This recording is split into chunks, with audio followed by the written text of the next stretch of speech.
जय हिंद। हमारे देश में बल्कि हमारे अंदर एक बड़ी खूबी है, हम बड़ी से बड़ी बात बड़ी आसानी से कर देते हैं। हालांकि छोटी से छोटी बात बिल्कुल हमारे आसपास होती रहती है, हमारी उस पर नजर नहीं होती। आज मैं आपसे छोटी से छोटी और बड़ी से बड़ी बात करता हूँ। गांव के प्रधान से लेकर देश के प्रधानमंत्री तक की बात करता हूँ। आपको भी मजा आएगा और शायद हमको अपने गिरेबान में झांकने का भी मौका मिलेगा। और हाँ, आज मैं आपसे विपक्ष की भी बात करूंगा और मीडिया की भी बात करूंगा, क्योंकि सत्ता का काम तो है सत्ता का संभालना, सत्ता के अंदर रहते हुए देश हित में काम करना। क्योंकि 5 साल के लिए आपने उसको ये जिम्मेदारी दी है, एक लोकतांत्रिक तौर पर आपने उसको ये जिम्मेदारी सौंप दी है कि अब वो देश हित में काम करे। लेकिन विपक्ष क्या कर रहा है जिसकी जिम्मेदारी लोकतंत्र में कम नहीं होती, और मीडिया क्या कर रहा है जो कि अगर देखा जाए किसी भी लोकतंत्र का स्थायी विपक्ष जो है वो मीडिया ही होता है। तो आज सबसे पहले बात करते हैं गांव के प्रधान की, यूपी श्रीवास्तव। वहां पर एक प्रधान जी ने बाकायदा एक ऐसा काम किया जिसको लेकर शायद लोगों को सोचना पड़ेगा। दरअसल वो सोचना इसलिए क्योंकि हालात चल रहे हैं कोरोना के, वायरस के, कोविड-19 के। हालात नॉर्मल नहीं है, देश में बिल्कुल संकट की स्थिति है, पूरा देश जूझ रहा है, दुनिया जूझ रही है। अमेरिका जैसे देश में भी 11,000 से ज्यादा मौतें हो चुकी है, और इससे पहले 3 देश और भी हैं, इटली, स्पेन और फ्रांस। लेकिन ये महाशक्तियों का हाल है, तो हमारे देश को कम से कम वही करना चाहिए था जो हमारी सरकार इस वक्त कर रही है, यानी एहतियात और पूरी तरह मुस्तैदी। लेकिन हम क्या कर रहे हैं, हमारी व्यवस्था जो कर रही है वो कर रही है, लेकिन हम खुद क्या कर रहे हैं, इस पर बड़ा सवाल है। तो हम बात कर रहे थे श्रीवास्तव की। श्रीवास्तव में एक प्रधान के ऊपर आरोप लगा कि क्वारंटाइन किए गए कुछ लोगों को जो खाना पहुंचाना था, या जो उनके लिए खाना और जो रसद पहुंचानी गई थी, उसके लिए उन्होंने पैसा तो निकाला लेकिन उसको वहां इस्तेमाल नहीं किया।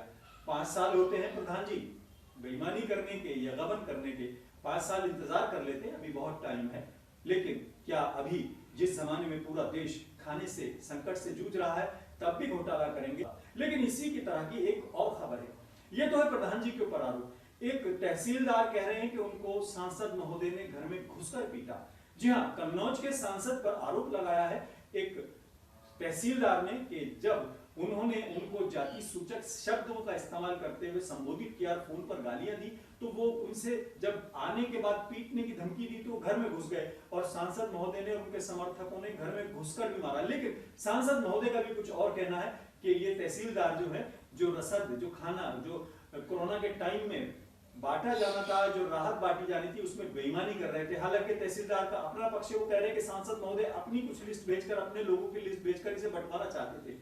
किसी को दोष नहीं देना, किसी को क्लीन चिट नहीं देनी है, सिर्फ अपने गिरेबान में झांकना है। सांसद महोदय अपनी अगर लिस्ट भेजते हैं तो गंभीर बात है, तहसीलदार अगर सबको बराबरी का जिम्मेदारी से काम नहीं करते हैं तो ये भी गंभीर बात है, ग्राम प्रधान पैसा निकालते हैं लोगों को नहीं बांटते हैं, बड़ी गंभीर बात है। अब चलते हैं जरा अपने विपक्ष की तरफ, क्योंकि प्रधानमंत्री नरेंद्र मोदी को खासतौर से, हमको तो आदत पड़ गई है पीएम को खासतौर से संबोधित ऐसे ही करते हैं। कभी हम उनको मनमोहन सिंह कहते थे, मोहन सिंह कहते थे, वो बोलते ही नहीं थे। आज हमारे यहाँ हम छोटा सा काउंसलर भी अगर राजनीति करते निकलता है तो सीधा पीएम मोदी को निशाना साधता है, तो बड़ी आसान बात होगी। लेकिन आज हम सवाल उठाते हैं विपक्ष को लेकर। विपक्ष का सवाल यह है कि अभी हाइड्रोक्सी क्लोरोक्विन का जिक्र चल रहा था कि भारत ने उसके निर्यात पर लगी हुई पाबंदी को हटा दिया है, यानी उस पे से निर्यात पर पाबंदी थी वो हटा दी गई थी। दरअसल इसको लेकर एकदम से बवाल हुआ, विपक्ष ने शोर मचाना शुरू करा। विपक्ष में राहुल गांधी ने और शशि थरूर ने, उसके अलावा आम आदमी पार्टी के भी लोगों ने, कई नेताओं ने सवाल उठाया कि प्रधानमंत्री नरेंद्र मोदी और हमारी सरकार जो है वो डोनाल्ड ट्रंप की धमकियों के आगे झुक गई है, घुटनों के बल बैठ गई है। ये तमाम तरह की बातें थी, लेकिन इसमें सबसे गंभीर जो बात थी, जो इसमें सबसे मोस्ट इंपॉर्टेंट बात थी, एक बयान आया राहुल गांधी की तरफ से कि देश की जनता को पहले मेडिसिन मिलनी चाहिए, पहले सुविधा मिलनी चाहिए। ये एक बड़ी गंभीर बात है। अगर हमारी सरकार देश की जनता को नजरअंदाज करके किसी और जगह पर बिजनेस करती है, या किसी को सपोर्ट करती है, या दोस्ती निभाती है, तो बड़ी गंभीर बात है। इससे देश में क्या हालात पैदा हो जाएंगे, देश के जनता के अंदर अविश्वास पैदा होगा, ये बड़ी गंभीर बात है। लेकिन शायद मेरा ये मानना है कि राहुल गांधी ने ये बयान देने से पहले होमवर्क नहीं किया, स्टडी नहीं की। क्योंकि अगर बात करें हाइड्रोक्सी क्लोरोक्विन को लेकर, जिसमें कहा गया कि हाइड्रोक्सी क्लोरोक्विन के जो रिजल्ट्स हैं वो कोरोना को लेकर बेटर है, पॉजिटिव है। अभी खोजी नहीं गई है दवा, लेकिन उसके रिजल्ट्स बेटर हैं, जिसके बाद ये हुआ कि भारत में भी एक ऐसी स्थिति पैदा हुई जिसके लेकर लोग बाग इसको खरीदने की दौड़ में चले गए और भारत ने 12 से 13 या 14 ऐसी मेडिसिन थी जिनके एक्सपोर्ट पर बैन लगा दिया। उनको अगर आप बात करेंगे एक्टिव इंग्रेडिएंट्स ऑफ फार्मास्यूटिकल्स उनको लेकर 14 जो, क्योंकि उनके अगर मूल निर्माण की बात करें, मूल सब्सटेंस की बात करें तो उनकी उसकी जरूरत पड़ती है, इसलिए उसके एक्सपोर्ट पर बैन लगा दिया गया। फिर अमेरिका ने एक बाकायदा ऑर्डर दे रखा था, उसमें इंडिया की कंपनीज को भी दिया हुआ था, उनको एडवांस भी पे किया हुआ था और एक ऑर्डर उन्होंने ब्राजील को भी दिया था। ये खबर मीडिया में है, मैं चूंकि इसकी डिटेल में नहीं जानना चाहता और मेरा सवाल सिर्फ विपक्ष के ऊपर है, जिसको लेकर मैं अभी 2 दिन पहले भी मैंने कहा था कि विपक्ष अगर अपनी जिम्मेदारी निभाएगा तो बहुत बेहतर होगा और बल्कि उसको जिम्मेदारी निभाने के लिए विपक्ष बनाया गया है। नहीं तो आप लोकतंत्र में विपक्ष की भूमिका से इनकार नहीं कर सकते। पहले ऑर्डर हुआ, फिर खुद कई दिन बाद, यानी जो ये चीजें कन्वर्सेशन हो चुका है, बैन हट चुका है, उसके कई दिन बाद डोनाल्ड ट्रंप ने अपनी रेगुलर प्रेस कॉन्फ्रेंस में जब बात की तो एक संवाददाता ने पूछा कि जब आपने बैन लगाया हुआ है, अमेरिका ने बैन लगाया, तो कहीं ऐसा तो नहीं है कि वो रिटेलिएट करे उसके बदले में? भारत ने तो बैन नहीं लगाया। उन्होंने ऐसा नहीं कहा, उन्होंने कहा कि नहीं, मेरी बात हुई है टेलीफोन पे और उन्होंने इसको मंजूरी दे दी है और वो हाइड्रोक्सी क्लोरोक्विन को खासतौर से एक्सपोर्ट करने पर राजी हो गए हैं। हम उनके शुक्रिया करते हैं, थैंकफुल हैं। रिपोर्टर ने दोबारा पूछा, यानी जो रिपोर्टर्स की एक मीडिया की आदत होती है क्वेरी करना, कुरेदना, उन्हें कुरेदा कि अगर वो ना करते तो आप क्या करते, मतलब अगर वो ना करते तो। उन्होंने कहा अगर ना करते तो हम रिटेलिएट करते। ये कई दिन पुरानी बात थी जो हो चुका था, यानी जिसके लिए धन्यवाद दिया जा रहा था, जिस बात के लिए भारत का शुक्रिया किया जा चुका था, उस पर उन्होंने कहा कि अगर वो ऐसा ना करते तो हम शायद कार्रवाई करते। बिल्कुल गलत बात है, दोस्ती में कार्रवाई शब्द नहीं आना चाहिए, लेकिन ये पुरानी बात थी। भारत ने मानवीय आधार पर हाइड्रोक्सी क्लोरोक्विन को या किसी भी उसको एक्सपोर्ट को, बैन को हटाया।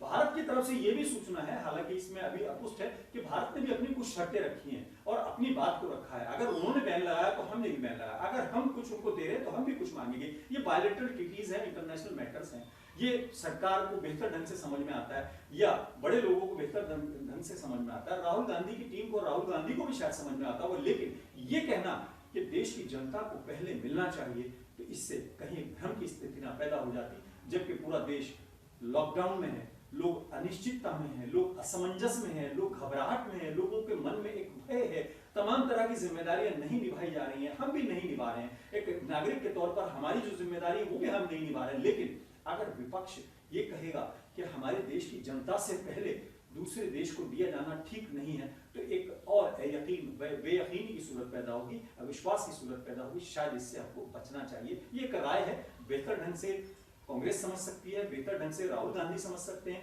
बेहतर ढंग से वो समझ सकते हैं कि उनकी कहां खामियां रही हैं, लेकिन कम से कम ऐसे मौकों पर इस तरह की पैनिक की स्थिति में और पैनिक ना फैलाया जाए, ये ना बताया जाए कि भारत की सरकार जो है वो देश की जनता को नजरअंदाज करके कहीं और एक्सपोर्ट कर रही है। बराबर इसकी डिटेल में आप जा सकते हैं, सारे मीडिया हाउसेज में, सब जगहों पर, चैनल्स में, भले ही इसकी ना हो लेकिन इंटरनेट पे इसकी इंफॉर्मेशन मौजूद है। आप जज खुद करें कि सरकार को हमें कितना फेवर करना है, विपक्ष को हमें कितना फेवर करना है। लेकिन विपक्ष से बस एक ही अपील है, कदम उठाए, आवाज उठाए, सजेशन दें, लेकिन पैनिक ना फैलाए, ये माहौल ना बनाए कि देश की जनता से पहले सरकार किसी और को प्रायोरिटी दे रही है।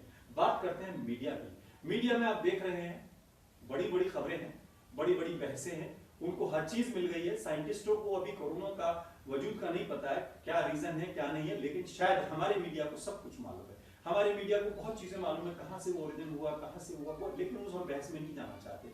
मैं सोशल मीडिया की एक साइट की बात करता हूं, बल्कि एक शख्स की बात करता हूं। बहुत बड़े पत्रकार है, बड़े बड़े चैनल्स में रहे, बड़े बड़ी जगहों पे रहे, लेकिन मैं उसमें नहीं जाना चाहता। उन्होंने एक अच्छा काम ये किया सबसे बड़ा, कि मेन स्ट्रीम मीडिया से हटके एक सोशल नेटवर्किंग, बल्कि इंटरनेट पे अच्छी खबरें देनी शुरू करी, लोगों को जागरूक करना शुरू करा और काम करना शुरू करा। आज मैं उनकी एक वीडियो देख रहा था, आज ही देख रहा था, हालांकि वो 2 दिन पुरानी है। उन्होंने बहुत बड़ा एक रहस्योद्घाटन किया, उसमें हजारों करोड़, सैकड़ों करोड़, कई सौ करोड़, 2000 करोड़, 7000 करोड़, मतलब कई कई हजार करोड़ रुपए का उसमें जिक्र है। मैं आपको इसलिए जिक्र को जिक्र नहीं कहना चाह रहा। उन्होंने हजारों करोड़ रुपए का जिक्र किया, जिक्र करते हुए बताया कि यहाँ पर गड़बड़ है, यहाँ पर गड़बड़ है, और अभी ना कलाकारों को पैसा मिल रहा है, ना मीडिया को पैसा मिल रहा है। मीडिया का 1500 करोड़ रुपया अभी सरकार पर बकाया है। उसके अलावा जो कलाकारों को एक फंड मिलता है अलग अलग, उसमें एक बाकायदा संस्था है जो कि लगभग 190 संस्थाओं को देश की उनको फंड देती है, हजारों मतलब करोड़ रुपए शायद उसमें खर्च अब तक हो चुका है। लेकिन उनकी खबर का लबे-लुबाव ये था कि 2017 से अभी तक लोगों को उनको पेमेंट नहीं मिला है। एक जो डायरेक्टर होता है उसको गुरु कहा जाता है, उन्होंने बताया। एक जो कलाकार होते हैं उनको भी गुरु को 10,000 रुपए महीना मिलते हैं, 1,20,000 रुपए साल के मिलते हैं। सवाल ये है, आपने ये बता दिया 2017 से उनको पैसा नहीं मिला, बड़ी गंभीर बात है। कलाकारों को पैसा नहीं मिला, बड़ी गंभीर बात है। लेकिन इतना पैसा कितने साल से देश का ऐसे बांटा जा रहा था और किन लोगों को बांटा जा रहा था, ये बड़ा सवाल है। आपके जर्नलिज्म को सलाम है, आपने अच्छा जर्नलिज्म किया, आपने ये बताया, देश को पता लगा। मुझे को पहली बार पता लगा कि इतना बड़ा फंड जाता है, लेकिन ये कब से जाता है ये किसी ने नहीं बताया। आपने बता दिया कि 2017 से ये फंड नहीं मिल रहा है। कलाकारों को अलग अलग कलाकारों को गिना गया है तो 200 रुपए एक कलाकार को मिलता है, एक उसको इतना मिलता है, इतने मनरेगा में मिलते हैं। लेकिन इतने 1,000 करोड़ रुपया कितने साल से सरकारें बांट रही थी? क्योंकि मुझे याद है कि 2 लीटर मिट्टी का तेल लेने के लिए या 2 किलो चावल लेने के लिए राशन की दुकान पर 2-2 हजार लोगों की लाइन होती थी।